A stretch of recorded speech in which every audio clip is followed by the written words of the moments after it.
دوستو اس مختصر سی زندگی میں انسان ہمیشہ ایک چیز کی تلاش میں رہتا ہے، اور وہ کیا چیز ہے؟ سکون۔ ہر انسان دولت حاصل کرتا ہے کس لیے؟ کہ میری زندگی بڑی سکون سے اچھی گزرے۔ کوئی شہرت کے پیچھے بھاگتا ہے تو اس کے دل کے اندر خواہش یہ ہوتی ہے کہ میری زندگی سکون سے گزرے، اچھی گزرے۔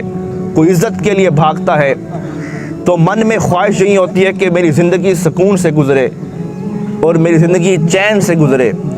ساری زندگی انسان دولت اس لیے کماتا ہے کہ تاکہ میری زندگی میں سکون آئے۔ لیکن میرے دوستو، زندگی کا سکون نہ دولت میں ہے نہ شہرت میں ہے۔ ابھی ملتان کے ایک مشہور ڈاکٹر تھے جن کی لاکھوں میں کی تنخواہ تھی۔ کیا ہوا؟ کچھ دن پہلے کی بات ہے، ہاسپٹل سے واپس لوٹے، خود کو گولی مار دی اور اپنی جوان بیٹی کو گولی مار دی، خودکشی کی موت کر کے اس دنیا سے رخصت ہو گئے۔ تو میرے دوستو، کہاں گئی وہ سکون کی دولت، اور کہاں گیا وہ سکون جو دولت سے انسان خرید سکتا ہے؟ سکون دولت سے نہیں ملتا۔ تو سکون کیسے ملتا ہے؟ انسان جو ساری زندگی در بدر بھٹکتا ہے، سکون کی تلاش کرتا ہے، تو قرآن پاک کہتا ہے میرے پاس آؤ، میں تمہیں راستہ بتاتا ہوں۔ تو قرآن پاک سے پوچھتے ہیں کہ کون سا راستہ ہے جس سے انسان کو سکون ملتا ہے؟ تو قرآن پاک فرماتا ہے الذین آمنوا وتطمئن قلوبهم بذکر اللہ، الا بذکر اللہ تطمئن القلوب۔ اگر زندگی میں سکون چاہتے ہو، اگر زندگی میں سکون چاہتے ہو تو اپنی زبانوں پر اللہ کا ذکر لاؤ۔ پروردگار نے اپنے ذکر میں سکون رکھا ہے۔ ہم ساری زندگی دولت کے پیچھے بھاگتے ہیں، کبھی قرآن پاک پڑھتے تو ہیں لیکن کبھی قرآن پاک کو سمجھا نہیں۔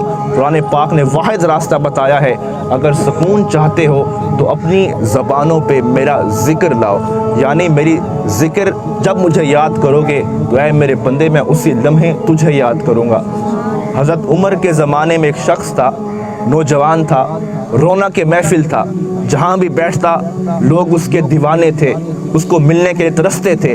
وہ بڑا گلوکار، نغمے پڑھتا تھا، شعر پڑھتا تھا، اس کا بڑا عروج تھا۔ کبھی بھی پلٹ کر اللہ تعالیٰ کے دروازے پر نہیں گیا، ساری دنیا میں مست رہا۔ زندگی بڑی بے وفا چیز ہے، دنیا بڑی بے وفا چیز ہے۔ آخر اس کی جوانی ختم ہو گئی، بوڑھا ہو گیا۔ دیکھا اب کوئی پوچھنے والا نہیں ہے، کیونکہ وہ جوانی ڈھل گئی، وہ رونق ختم ہو گئی، اب وہ زندگی میں دم نہیں رہا تھا۔ جب بوڑھا ہو گیا تو دیکھا تو کوئی پوچھنے والا نہیں تھا، تو بڑا تنگ ہوا، پریشان ہوا۔ ایک دن پریشان ہو کر مدینے چلا گیا، اور مدینے کے قبرستان میں بیٹھ کر اس نے 70 سال ہو گیا تھا، آج تک کبھی اپنے زبان پر اللہ کو اس نے یاد نہیں کیا تھا، دنیا میں مست تھا۔ جب لوگوں کا سہارا اسے چھوڑ گئے تو مدینہ کے قبرستان میں پہنچا اور اس نے ایک بار کہا اللہ مجھے معاف کر دے۔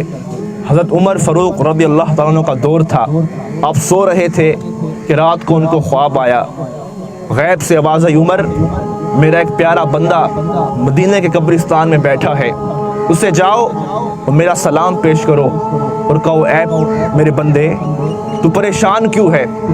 تو 70 سال مجھ سے دور رہا، لوگوں کی خاطر جیتا رہا، کبھی تو نے مجھے یاد نہیں کیا، لیکن میں تیرا پروردگار ہوں، تیرا رب ہوں، تو زندگی میں ایک بار اللہ کیا، تو اے بندے تو آج کے بعد میرا ہے، میں رب ہو کر تیرا ہوں۔ عمر فاروق اٹھے اور مدینہ کے قبرستان میں پہنچے تو ایک فقیر شخص سو رہا تھا، اس کے پاس جا کر بیٹھ گئے۔ وہ اٹھا تو پریشان ہو گیا، خلیفہ وقت سامنے بیٹھے ہیں، تو کہا عمر مجھ سے کیا غلطی ہوئی؟ کہا تجھ سے غلطی نہیں ہوئی، تو بڑا خوش نصیب آدمی ہے۔ اس نے کہا وہ کیسے؟ رات مجھے خواب آیا اور پروردگار تجھے سلام بھیجتا ہے اور کہتا ہے تو 70 سال مجھ سے دور رہا، خیر ہے، لیکن تو نے ایک بار اللہ کر کے مجھے یاد کیا، آج کے بعد لوگوں کی فکر چھوڑ دے، کوئی تیرا سہارا بنے نہ بنے، آج کے بعد اے میرے بندے تو میرا ہے، میں رب ہو کر تیرا۔ تو میرے دوستو، یہ اللہ کا ہی دروازہ ہے جہاں بندہ جس وقت بھی پہنچے گا اسے رحمت کی بھیک ملے گی۔ تو میرے دوستو، اگر زندگی میں سکون چاہتے ہو تو اپنی زبانوں پر اللہ کا ذکر لاؤ، اور اس کے ذکر سے ہی تمہاری زندگی میں سکون آئے گا۔ قرآن پاک کا پیغام ہے الذین آمنوا وتطمئن قلوبہم بذکر اللہ الا بذکر اللہ تطمئن القلوب، دلوں کا سکون تو صرف اللہ کے ذکر میں ہے۔ اللہ تعالیٰ ہم سب کی حاضری اپنی بارگاہ میں قبول فرمائے۔ بہت شکریہ۔